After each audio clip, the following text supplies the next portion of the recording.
नमस्कार, कैसे हैं आप लोग? मेरे ख्याल से अच्छे होंगे और अपनी पढ़ाई-लिखाई खूब अच्छे से कर रहे होंगे। आज की तारीख है 26 सितंबर और हम लोग डिस्कस करने जा रहे हैं आज का करंट अफेयर। लेकिन पहले हम 25 सितंबर के करंट अफेयर को रिवाइज़ करेंगे। एक ऐसी श्रृंखला है जिसमें आपको उन सभी प्रश्नों के उत्तर मिलते हैं, उन सभी प्रश्नों को डिस्कस किया जाता है, जो आपकी परीक्षा में पूछे जाने योग्य हैं। जिस परीक्षा की मैं बात कर रहा हूँ, वो परीक्षा है यूपी कमीशन के द्वारा आयोजित होने वाली कोई भी परीक्षा, अन्य स्टेट के द्वारा आयोजित होने वाली कोई भी परीक्षा, जिसमें नॉर्मल जीके के जो प्रश्न पूछे जाते हैं करंट अफेयर के प्रश्नों को यहाँ पर हम डिस्कस करते हैं। चलिए शुरू करते हैं 25 सितंबर के करंट अफेयर के प्रश्नों को। सबसे पहले हम रिवाइज करते हैं और उसके बाद में 26 के प्रश्नों को डिटेल में देखेंगे। पहला प्रश्न है, निम्नलिखित में से सत्य कथन चुनिए। ये प्रश्न हम कल डिस्कस कर चुके हैं। डॉक्टर स्वाति नायक को नॉर्मन बोरलॉग फील्ड अवार्ड 2023 के लिए चुना गया। और दूसरा स्टेटमेंट है, यह पुरस्कार विश्व खाद्य पुरस्कार फाउंडेशन के द्वारा दिया जाता है। तो स्वाति नायक को चुना गया है, ये नाम याद रखना, अलग से आपसे पूछा जा सकता है। और ये पुरस्कार विश्व खाद्य पुरस्कार फाउंडेशन के द्वारा दिया जाता है, ये भी बात बिल्कुल सही है। हो सकता है आपसे पूछ ले कि स्वाति नायक क्या है, तो कल के हमने एपिसोड में आपको बताया था कि ये जो पुरस्कार दिया जाता है वो कितनी उम्र तक के किस व्यक्ति को दिया जाता है, ये चीज आप बताइएगा, वहीं पर ये उत्तर आपको मिल जाएगा।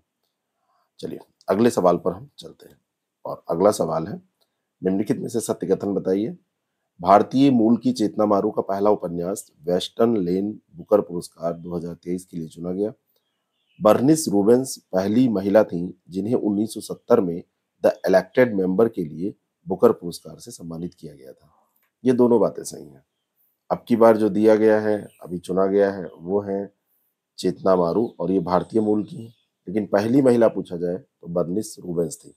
सी ऑप्शन इसका करेक्ट हो जाएगा। आगे की बात करते हैं, अगले प्रश्न पे चलते हैं। संयुक्त राष्ट्र जलवायु महत्वाकांक्षा शिखर सम्मेलन 2023 20 सितंबर को कहां पर आयोजित किया गया? तो इसका आयोजन हुआ न्यूयॉर्क में। तो आपका ए ऑप्शन इसका बिल्कुल करेक्ट हो जाएगा। अगला सवाल है, निम्नलिखित कथनों पर विचार कीजिए। रेलवे ने ट्रेन दुर्घटनाओं के मुआवजे राशि को 10 गुना बढ़ाने का निर्णय लिया। अगला है कि अनुग्रह राहत को आखिरी बार 2012 और 13 में संशोधित किया गया था। तो ये पहले कम हुआ करती थी, अब ये ज्यादा हो गई है। इसमें ये भी ध्यान रखिएगा कि अनुग्रह राहत के अंतर्गत किन किन चीजों के शामिल किए जाने की बात इसमें की गई है, यानी कि कौन कौन सी घटनाएं इसमें शामिल की जाती हैं जिसमें अनुग्रह राहत दिया जाता है। ठीक है, किसी की मृत्यु होती है तो ठीक, वो तो आप सब जानते ही हैं। लेकिन किसी को चोट लगती है तो वो शामिल है, डकैती होती है, ये भी इसमें शामिल है। तो इन चीजों को भी जब आप क्वेश्चन पढ़िए, देखिए सबसे ज्यादा जरूरी है क्वेश्चन को सही से रीड करना। अगर सही से रीड हो गया क्वेश्चन तो उसका आंसर निकल आता है, निश्चित तौर पर निकल आता है, क्योंकि आप कहीं ना कहीं पढ़े होते हैं। और लापरवाही के साथ आप क्वेश्चन पढ़ते हैं तो आप जानते हुए क्वेश्चन का आंसर गलत कर देते हैं। आईएनएस सह्याद्री के संदर्भ में सत्य कथन चुनिए। आईएनएस सह्याद्री भारतीय नौसेना का स्वदेश निर्मित युद्धपोत है। अगला है कि इसे मुंबई के मझगांव डाक लिमिटेड में बनाया गया है। तो ये दोनों की दोनों बातें यहाँ पर सही हैं। आपसे अक्सर पूछा जाता है कि ये कहाँ पर बनाया गया, तो ये बता सकते हैं। और स्वदेश निर्मित युद्धपोत है आईएनएस सह्याद्री। एक चीज मैंने और बताई थी कि इसको कब शामिल किया गया था, सबसे पहली बार कब निर्माण इसका करके कंप्लीट किया गया था, तो ये कमेंट करके आप बताना। आप लोग प्रश्नों का उत्तर जब देते हैं तो लगता है कि आप इसमें दिल से पार्टिसिपेट कर रहे हैं। जब आप प्रश्नों का उत्तर देते हैं तो इससे पता चलता है कि आप मन लगा के पढ़ रहे हैं। तो प्रश्नों का उत्तर जरूर दिया कीजिए और आप अपना प्यार ऐसे ही बनाए रखें। अच्छा लग रहा है सेशन तो लाइक करके जाएं। अभी तक 100 टारगेट नहीं पूरा हुआ है लाइक का, और 1000 तो पूरा ही नहीं हो रहा है व्यूज का टारगेट। आप लोग चाहें तो ये हो सकता है।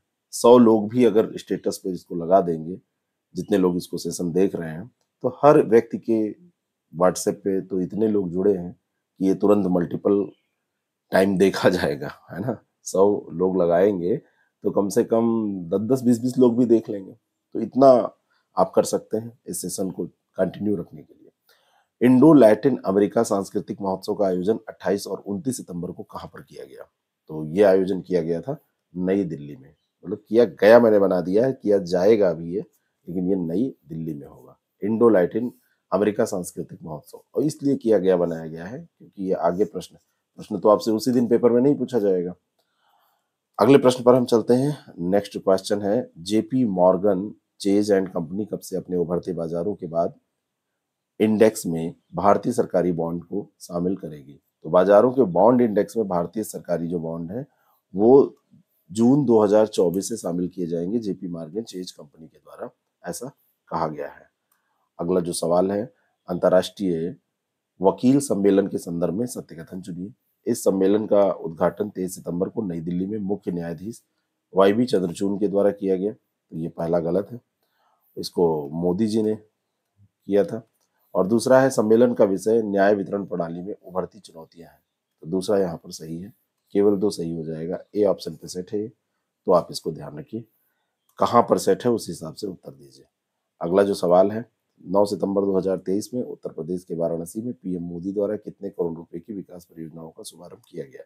मोस्ट इंपॉर्टेंट इसलिए हो जाता है कि किसी एक जिले को जब इतना ज्यादा बजट दिया जाता है तो वो चर्चा का विषय तो बनना ही है। तो ये 1500 करोड़ रुपए है। डी ऑप्शन इसका बिल्कुल करेक्ट है। सितंबर 2012 में ये किया गया है और ये विभिन्न विकास परियोजनाओं के लिए 1500 करोड़ रुपए से ज्यादा का बजट है। वाराणसी प्रधानमंत्री का क्षेत्र है, वहां से वो सांसद है, तो इम्पोर्टेंट तो हो ही जाता है वैसे भी, ठीक है, देश का प्रमुख जहां से चुना गया हो। और अंतिम सवाल है रिवीजन का, इलेक्शन कमीशन ऑफ इंडिया ने युवा मतदाताओं को शिक्षित और प्रेरित करने के लिए किस कॉमिक पात्र पर आधारित एक कॉमिक बुक लॉन्च की? तो ये बुक लॉन्च की है चाचा चौधरी पर आधारित है। और ये चाचा चौधरी की बुक आपने कॉमिक्स पढ़ी होगी, जब मोबाइल नहीं था तो ये चीजें बहुत अच्छी थी। अब मोबाइल आ गया तब से किसी की कोई जरूरत ही नहीं पड़ रही है बच्चों को। चलिए आज के करंट अफेयर को हम देखते हैं। आज के करंट अफेयर का पहला प्रश्न है, I2U2 के संबंध में सत्य कथन पर विचार कीजिए। 22 सितंबर को न्यूयॉर्क में संयुक्त राष्ट्र महासभा के 78वें सत्र में भारत, इजराइल, संयुक्त अरब अमीरात और संयुक्त राज्य अमेरिका ने एक नए संयुक्त अंतरिक्ष उद्यम की घोषणा की है। ठीक है, अब ये है क्या? एक संयुक्त अंतरिक्ष उद्यम है। सबसे पहली बात तो ये जानिए, संयुक्त अंतरिक्ष उद्यम है जिसकी घोषणा इन लोगों ने की है। I2U2 में मतलब है I for Israel, I for India, है ना, भारत, और यू फॉर यूएसए और यू फॉर संयुक्त अरब अमीरात। ये घोषणा हो गई। ये 78वां सत्र था संयुक्त राष्ट्र महासभा का, उसी के अंतर्गत ये घोषणा कर दी गई है। मुख्य रूप से इनका जो उद्देश्य है वो उद्देश्य यह है अंतरिक्ष के क्षेत्र में एक दूसरे का सहयोग करना।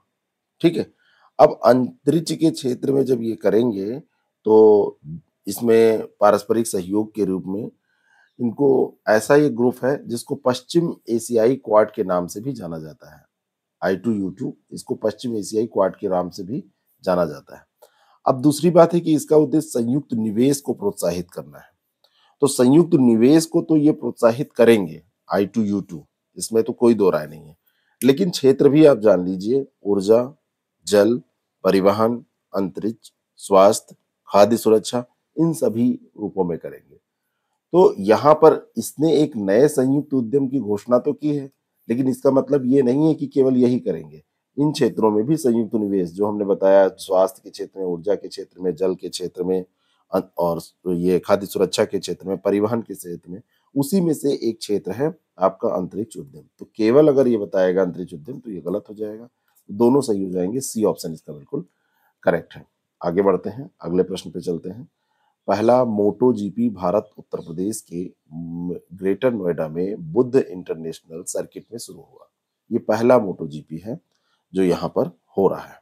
ठीक है, और 22 से 24 सितंबर के बीच में इसको आयोजित किया गया। ये संपन्न हुआ, 24 सितंबर को संपन्न हो गया ये। तो पहला है, ये बात तो बिल्कुल सही है। दूसरा है कि grand prix motorcycle racing motorcycle road racing event का उच्चतम वर्ग है।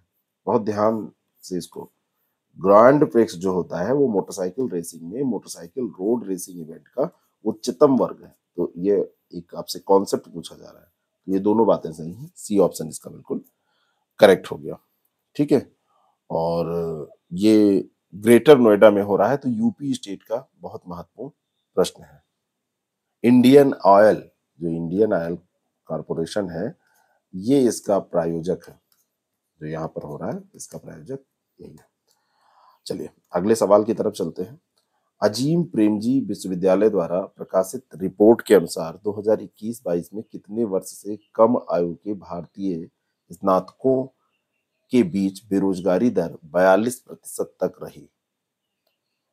हमारे यहाँ बेरोजगारी दर निकालने के लिए खास करके जब आप बात करते हैं, जब आप पढ़े लिखे बेरोजगारों की बात करते हैं, तो आप देखेंगे कि लोग ग्रेजुएशन अब तेजी से कर रहे हैं, लोग ग्रेजुएट तो हो रहे हैं, लोग डिग्री तो ले रहे हैं, लेकिन कहीं ना कहीं उसमें समस्या ये आती है कि वो डिग्री केवल पढ़ाई की डिग्री है, केवल वो नाम मात्र की डिग्री है, उसमें किसी भी तरीके का कोई स्किल डेवलपमेंट या आप कह सकते हैं रोजगारोन्मुख ऐसा कुछ नहीं किया जा रहा है कि रोजगार उससे मिले। तो रोजगार जब नहीं मिलता है तो वो लोग बेरोजगार हो जाते हैं, प्रोफेशनल डिग्री वो नहीं है ना।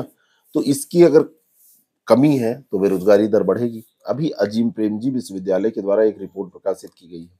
अब इस रिपोर्ट में उन्होंने कहा कि लगभग 25 वर्ष से कम आयु के जो भारतीय बेरोजगार हैं, तो उनमें बेरोजगारी दर 42% तक रही है। अब मजे की बात यह है कि भारतीय जो सामाजिक संरचना है, जो परिवेश है, उसमें 25 साल के व्यक्ति को तो बच्चा माना जाता है। उसमें तो ये माना ही नहीं जाता है कि इनको नौकरी भी करनी चाहिए, इनको किसी भी तरीके की नौकरी करने की जरूरत ही नहीं है। सोचते हैं कि भाई अभी तो ये बच्चा है, घर पे रहता है आराम से या तैयारी करता है तो वो पैसा घर से ले रहा है। होना ये चाहिए कि जैसे आप ग्रेजुएशन कर लें, ग्रेजुएशन के बाद में कुछ ना कुछ आपको करना चाहिए अपने पैर पे खड़े होने के लिए, और कुछ ना कुछ आप कमाई भी करें और साथ साथ में पढ़ाई भी करें। लेकिन ऐसा होता नहीं है, नॉर्मली ऐसा होता नहीं है। अब कोई प्रोफेशनल डिग्री किया हुआ है तो जॉब करने लगता है, नौकरी करने लगता है, बाकी ऐसा तो ये समस्या है हमारे समाज की, हमारे देश की भी समस्या है। अगला प्रश्न है, अगुम्बे रेन फॉरेस्ट कॉम्प्लेक्स के संबंध में सत्य कथन चुनिए। अगुम्बे को दक्षिण का चेरापूंजी कहा जाता है और ये यूनेस्को की विश्व धरोहर स्थलों की सूची में शामिल है। अगुम्बे रेन फॉरेस्ट कॉम्प्लेक्स है, बात हो रही है अगुम्बे रेन फॉरेस्ट कॉम्प्लेक्स की। अगुम्बे को दक्षिण का चेरापूंजी कहा जाता है, बिल्कुल सही बात है, और ये यूनेस्को की विश्व धरोहर स्थलों की सूची में शामिल है। ये भी बात बिल्कुल सही है, दोनों सही है। भारत में जो वर्षा के लिए क्षेत्र जाना जाता है, आप जानते हैं कि चेरापूंजी जहाँ पे सबसे ज्यादा वर्षा होती है। जरा बताना कि चेरापूंजी किस भारतीय राज्य में है? आप नॉर्थ ईस्ट में जाएंगे तो किस भारतीय राज्य में चेरापूंजी पड़ता है? क्योंकि ज्यादा वर्षा यहाँ भी होती है तो इसको दक्षिण का चेरापूंजी कह दिया गया। ठीक है, अगुम्बे को विश्व धरोहर स्थल की सूची में भी शामिल है। अगुम्बे कर्नाटक में एक जिला पड़ता है शिमोगा। शिमोगा, तो शिमोगा डिस्ट्रिक्ट आपका है कर्नाटका में, तो कर्नाटका में ये आपका अगुम्बे ये स्थान पड़ता है। और जैव विविधता बहुत ज्यादा यहाँ पर है, जलप्रपात है, और यहाँ पर इन्हीं कारणों से क्योंकि जैव विविधता बहुत ज्यादा है और ये संरक्षित होना चाहिए ये क्षेत्र, इसी कारण से इसको विश्व धरोहर स्थलों की सूची में शामिल किया गया है। सूची में शामिल करने का कारण यही है। ठीक है, और ये सोमेश्वर वन्यजीव अभयारण्य यही पास में है, कुद्रेमुख राष्ट्रीय उद्यान है पास में, उसी के पास में ये स्थित क्षेत्र है। चलिए अगले प्रश्न पे चलते हैं। नासा के किस अंतरिक्ष यान ने बेन्नू क्षुद्रग्रह की सतह से नमूने एकत्र किए हैं? सबसे पहले तो ये ध्यान रखना है कि जो बन्नू है ये क्षुद्रग्रह है। क्या नाम है? बेन्नू। बेन्नू एक क्षुद्रग्रह है, ये भी पूछा जा सकता है डायरेक्टली। अब यहाँ से नमूने इकट्ठा किए गए तो किसने किए? नासा ने किए। तो नासा ने किए हैं, तो नासा की किस अंतरिक्ष यान के द्वारा किए गए हैं? तो ये है ओसिरिस रेक्स। क्या है? Osiris Rex. तो ए ऑप्शन इसका बिल्कुल करेक्ट है। और ये अभी 24 सितंबर को पृथ्वी पर आया है। इसने वहां से बहुत सारे नमूने इकट्ठा करके उस पर अध्ययन करने और पृथ्वी पर मतलब क्षुद्र ग्रहों पर ये नमूना उन जीवों की उत्पत्ति के बारे में और अधिक जानकारी देने में मदद करेगा कि पृथ्वी पर कैसे जीवन संभव हो पा कैसे जीवन संभव हो पाया और पृथ्वी पर और क्या क्या संभावनाएं मौजूद है ना। तो देखिए सीखने की कोई क्षमता नहीं है, मतलब लिमिट नहीं है, सॉरी, सीमा नहीं है। और क्षमताएं जैसे जैसे हम विकसित करते चले जाते हैं, हम सीखते रहते हैं, चाहे वो हमारा खुद का पढ़ाई का क्षेत्र हो, चाहे वो देश दुनिया का क्षेत्र हो, कोई भी क्षेत्र हो। तो जब ये अनुसंधान वगैरह होते हैं तो सबसे बड़ी बात यही यही मैसेज है इनका, कि देखिए पहले हम कम जानते थे तो हम जानते थे कि हम पूरा जानते हैं, फिर हमने और जाना तो हमको लगा कि अब पूरा हुआ, और हम जानते जा रहे हैं, लेकिन हम बावजूद उसके अभी भी पूर्ण ज्ञान नहीं प्राप्त कर पाए हैं। यही होना चाहिए, हमेशा सीखते रहने की बात होनी चाहिए। अगर आप सीखते रहेंगे तो कुछ ना कुछ तो नया आपको मिलता ही रहेगा। चलिए अगले सवाल पे चलते हैं। अच्छा, सीखने के क्रम से मुझे एक बात ध्यान में आई कि अगर आप अच्छे से सीख के अच्छे से अपना पेपर देना चाहते हैं समीक्षा अधिकारी का, तो हमारे पास उसके लिए एक टेस्ट सीरीज प्रोग्राम हमारी टीम के द्वारा उसको लॉन्च किया गया है, और ये 1 तारीख से आपका स्टार्ट हो जाएगा। तो इस टेस्ट सीरीज प्रोग्राम में आप पार्टिसिपेट करके काफ़ी अच्छा सीख सकते हैं। सीखने का अर्थ ये है कि अपनी गलतियों से आप सीख ले सकते हैं। सीखने का अर्थ ये है कि नए प्रश्न सीख सकते हैं। सीखने का अर्थ ये है कि आप पूरे सिलेबस को सीख सकते हैं। पूरे सिलेबस को, इसमें हमने डेट वाइज पार्ट पार्ट में ऐसे भाग भाग में अलग अलग टॉपिक के तहत रखा है, और आप इसको पढ़ के तैयार कर सकते हैं, टेस्ट दे सकते हैं, अपनी कमियों को दूर कर सकते हैं। अभी ये ऑफर में चल रहा है। ऑफर हालांकि नियमतः समाप्त हो जाना चाहिए, क्योंकि जो शर्त हमने रखी थी वो आप लोगों के सहयोग से हमारी पूरी हो गई है। लेकिन हमने कहा ठीक है, अगर इतना प्यार इतना स्नेह आप लोगों को मिल रहा है तो आप लोग इसको अभी भी ज्वाइन करना चाहते हैं तो ज्वाइन कर सकते हैं। अभी केवल 499 रुपए में ऑफर में हम इसको दे रहे हैं। इन दोनों में से किसी एक नंबर पे आप व्हाट्सएप या कॉल करिए, व्हाट्सएप करिए शक्ति RO और डिटेल मंगा के आज ही ज्वाइन करिए, क्योंकि ऑफर खत्म होने के बाद यही चीज महंगी मिलेगी, जिससे कोई फायदा आपको नहीं होगा, आपका नुकसान होगा। नृत्यांगना सरोजा वैद्यनाथन का 86 वर्ष की आयु में निधन हो गया। वो किस शास्त्रीय नृत्य से संबंधित थी, किस शास्त्रीय नृत्य में इनका प्रमुख योगदान रहा है?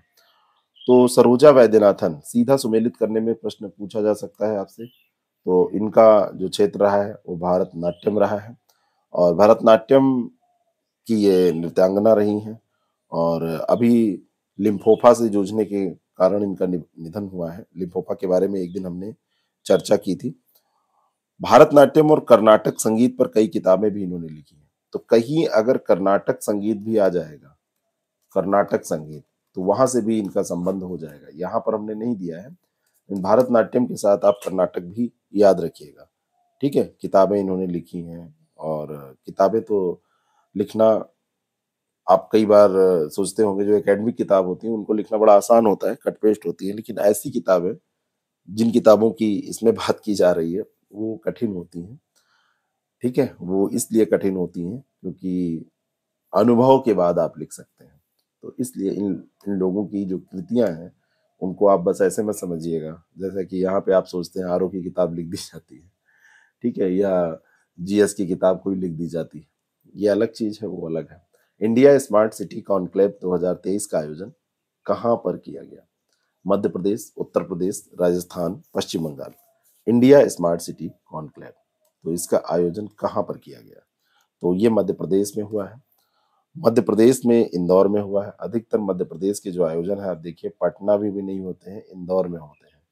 इंदौर क्योंकि एक स्वच्छ सिटी के रूप में अपना परचम लहरा चुका है, और इंदौर जो है वो काफी साफ सुथरा तो है ही है, इसके साथ में वहां पर ऐसी व्यवस्थाएं भी की गई हैं जहां पर ऐसे सम्मेलन हो सकें, कॉन्क्लेव हो सकें, समिट हो सकें। तो एक अच्छा इंदौर को डेवलप किया गया है। तो अभी भारत सरकार का आवास एवं शहरी कार्य मंत्रालय द्वारा ब्रिलियंट कन्वेंशन सेंटर यहाँ पर पड़ता है, वहीं पर स्मार्ट सिटी कॉन्क्लेव, और ये तो स्मार्ट सिटी कॉन्क्लेव ही था, तो इसको तो इंदौर में वैसे भी होना था। दिमाग में चीजें इस तरीके से कॉन्सेप्चुअल आप बिठाइए। अगला जो प्रश्न है, निम्नलिखित में सत्य कथन चुनना है। उत्तर प्रदेश के हिंडन गाजियाबाद में भारतीय वायुसेना बेस पर भारतीय ड्रोन शक्ति 2023 का उद्घाटन किया गया। तो ये किया गया उद्घाटन, कई बार हम लोगों ने इसको डिस्कस किया है कि कहाँ होने वाला है। उद्घाटन जो है ये प्रधानमंत्री नरेंद्र मोदी ने किया, ड्रोन से रिलेटेड है। और ड्रोन वैसे तो हम ठीक है, खेती में भी ड्रोन का यूज करते हैं, ड्रोन कैमरा भी शादी विवाह में आप देखते होंगे वीडियोग्राफी करने के लिए प्रयोग किया जाता है, अन्य कई कार्यों में और डिलीवरी के लिए भी ड्रोन का उपयोग किया जाता है। जैसे अमेरिका वगैरह में आप देखेंगे तो आपने पिज्जा मंगाया तो ड्रोन से आके आपके दरवाजे पे पिज्जा पहुंचा दिया जाता है। ड्रोन आके अपना बताता है कि मैं आ गया हूँ, मैसेज छोड़ता है। हमारे यहाँ पे मुख्य इसका जो अभी हो रहा है उत्तर प्रदेश के हिंडन गाजियाबाद में, ये वायुसेना बेस पर हो रहा है और इसका मतलब है सेना से। ठीक है, तो भारतीय वायुसेना और ड्रोन फेडरेशन ऑफ इंडिया के संयुक्त प्रयासों से ये हो रहा है और इसका उद्घाटन नरेंद्र मोदी जी ने नहीं किया है, ये राजनाथ सिंह ने किया है। राजनाथ सिंह क्या है? रक्षा मंत्री है। तो राजनाथ सिंह जी ने इसका उद्घाटन किया है। ठीक है, तो 2030 तक भारत को ड्रोन हब बनाने की बात की जा रही है ना, ये प्रतिबद्धता है कि भारत ड्रोन हब बनेगा। तो जब ड्रोन हब बनेगा तब तो हर क्षेत्र में ड्रोन ड्रोन ही होंगे। लेकिन अभी तो ये जो हो रहा है, तो पहला इसमें सही है, दूसरा गलत है, ये ऑप्शन करेक्ट हो जाएगा। चलिए आगे हम बात करते हैं। कर्मा पूजा किस राज्य के वासियों के द्वारा मनाया जाने वाला उत्सव है? तो कर्मा पूजा जो है ये झारखंड के द्वारा मनाया जाता है। कहाँ पर? झारखंड राज्य के द्वारा। यहाँ पर फसल, प्रकृति की पूजा तो की ही जाती है, भाई बहन के बीच में बंधन, करम वृक्ष को श्रद्धांजलि, ये सब काम भी इसमें किए जाते हैं। एक वहां पर त्योहार है ये, वास्तव में कर्मा पूजा एक त्योहार है। और कर्मा नर्तक, गायक नृत्य के साथ करम पेड़ की शाखा को लेके जाते हैं, नाचते हैं और दूध और चावल की बियर से सजाए गए करम पेड़ की शाखा को बीच में रख के उसकी पूजा वूजा करते हैं, बाद में विसर्जित करते हैं। अब इसमें एक शब्द आया, चावल की बियर और दूध की बियर। दूध दूध और चावल की बियर, चावल की दूध से बियर नहीं, चावल की बियर। तो अब कुछ लोगों तो मन होगा कि कर्मा पूजा यहाँ भी हो जाए, यूपी में क्यों नहीं होती है, हमारे घर में क्यों नहीं होती है, ऐसा सोच रहे होंगे। ये सब रीति रिवाज है, हर जगह नहीं होते हैं। आपके यहाँ बहुत सारी चीजें होती है, वहां नहीं होती है। खैर, तो क्यों आप लोग सोच रहे होंगे तो जान ही गए, डी ऑप्शन इसका करेक्ट है। आगे बढ़ते हैं, अंतिम सवाल को डिस्कस करते हैं। एक्सरसाइज युद्ध अभ्यास 25 सितंबर से 8 अक्टूबर 2023 तक किन देशों के मध्य आयोजित किया जाएगा? ठीक है, अब किया जाएगा की जगह किया गया, आप इसको मान के चलिएगा, क्योंकि आगे आपसे पूछा जाएगा कि युद्ध अभ्यास किसके बीच में। तो युद्ध अभ्यास भारत और अमेरिका के बीच में होता ही आया है अभी तक। डेट आपसे पूछी नहीं जाएगी, लेकिन मोटा मोटा ध्यान रखिएगा कि सितंबर लास्ट से अक्टूबर की फर्स्ट वीक 8 अक्टूबर तक ये होगा। तो भारत और अमेरिका के बीच में ये युद्ध अभ्यास, अब युद्ध अभ्यास जो है इस बार 19वां संस्करण हो रहा है। एक तो ये आपको ध्यान रखना है। दूसरी चीज ये है कि ये हो कहाँ रहा है, तो इस बार ये वेनराइट स्थान पड़ता है अलास्का में। वेनराइट स्थान पड़ता है अलास्का में। अलास्का संयुक्त राज्य अमेरिका का ही पार्ट है। तो वहां पर ये युद्ध अभ्यास है। एक बार यहाँ होता है, एक बार वहां होता है, एक बार भारत में होता है, एक बार वहां होता है। वार्षिक सैन्य अभ्यास है। तो पिछली बार भारत में हुआ था, इस बार वाला ये अमेरिका में हो रहा है, इसको ध्यान रखना। 19वां है, कहाँ हो रहा है? अमेरिका में। तो जो इवन नंबर है वो इंडिया में होता है, ऑड नंबर जैसे 19वां है तो ये वहां पे अमेरिका में होता है।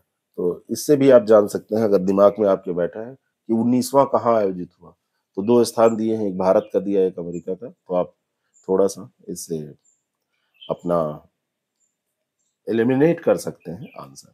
तो ये आपको कैसा लगता है जरूर हमको बताएं। पूछे गए प्रश्नों का जवाब दें। आप सभी को पूरे दिन के लिए बहुत बहुत बहुत बहुत शुभकामनाएं कि आपका दिन बहुत अच्छा हो। और हम फिर मिलते हैं अपने किसी न किसी प्रोग्राम के साथ, किसी न किसी सेशन के साथ। आपसे मुलाकात हमारी होती रहती है। हमारा एक मॉक टेस्ट का प्रोग्राम चल रहा है जिसमें आरओ के प्रश्नों को हम कर रहे हैं, उसको जरूर देखिए। उससे आपको ये आइडिया लगेगा प्रश्न कैसे पूछे जाते हैं, और साथ में आपको ये समझ में आएगा कि आपकी तैयारी कैसी है, कितनी है। आप उसमें अपनी तैयारी भी जांच सकते हैं और फैक्ट तो आपके तैयार होंगे।